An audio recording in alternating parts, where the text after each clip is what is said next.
नमस्कार दोस्तों। जगन्नाथ मंदिर का नाम तो आपने सुना ही होगा, क्योंकि इसे हिंदुओं के चार धामों में से एक माना जाता है। ओडिशा के तटवर्ती शहर पुरी में स्थित यह विश्व प्रसिद्ध मंदिर भगवान विष्णु के अवतार श्री कृष्ण को समर्पित है। यहाँ हर साल लाखों श्रद्धालु पूरी दुनिया से भगवान के दर्शन के लिए आते हैं। 800 साल से भी ज़्यादा पुराने इस पवित्र मंदिर से जुड़ी ऐसी कई रहस्यमय और चमत्कारी बातें हैं जो आश्चर्यचकित कर देती है। आज हम जगन्नाथ मंदिर से जुड़े कुछ ऐसे ही अनोखे रहस्यों के बारे में जानेंगे।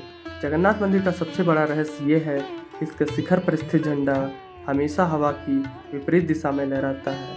वैसे आमतौर पर दिन के समय हवा समुद्र से धरती की तरफ चलती है और शाम को धरती से समुद्र की तरफ, लेकिन आपको जानकर हैरानी होगी कि यहाँ यह प्रक्रिया उल्टी है। अब ऐसा क्यों है, ये रहस्य आज तक कोई नहीं जान पाया है। जगन्नाथ मंदिर के शिखर पर एक सुदर्शन चक्र लगा है, जिसके बारे में कहा जाता है कि उसे किसी भी दिशा से खड़े होकर देखें तो ऐसा लगता है कि चक्र का मुंह आपकी ही तरफ है।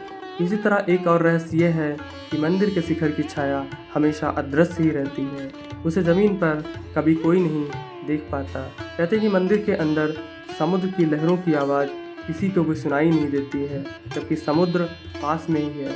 लेकिन आप जैसे ही मंदिर से एक कदम बाहर निकलेंगे, वैसे ही समुद्र की लहरों की आवाज़ स्पष्ट सुनाई देने लगती है। वाकई यह किसी आश्चर्य से कम नहीं है। आमतौर पर मंदिरों के ऊपर से पक्षी गुजरते ही हैं या कभी कभी उसके शिखर पर भी बैठ जाते हैं, लेकिन जगन्नाथ मंदिर इस मामले में सबसे रहस्यमय है, क्योंकि इसके ऊपर से कोई भी पक्षी नहीं गुजरता। सिर्फ यही नहीं, मंदिर के ऊपर से हवाई जहाज़ भी नहीं उड़ते हैं। इस मंदिर की रसोई भी सबको हैरान कर देती है। दरअसल यहाँ भक्तों के लिए प्रसाद पकाने के लिए 7 बर्तन एक दूसरे के ऊपर रखे जाते हैं, लेकिन हैरानी की बात यह है कि सबसे ऊपर रखे बर्तन में ही प्रसाद सबसे पहले पकता है। फिर नीचे की तरफ एक के बाद एक बर्तन में रखा प्रसाद पकता जाता है। इसके अलावा यह भी कहा जाता है कि यहाँ हर दिन बनने वाला प्रसाद भक्तों के बीच कभी कम नहीं पड़ता। चाहे 10-20 हज़ार लोग आएँ या लाखों लोग, सबको प्रसाद मिलता है। लेकिन जैसे ही मंदिर का द्वार बंद हो जाता है, वैसे ही प्रसाद भी खत्म हो जाता है।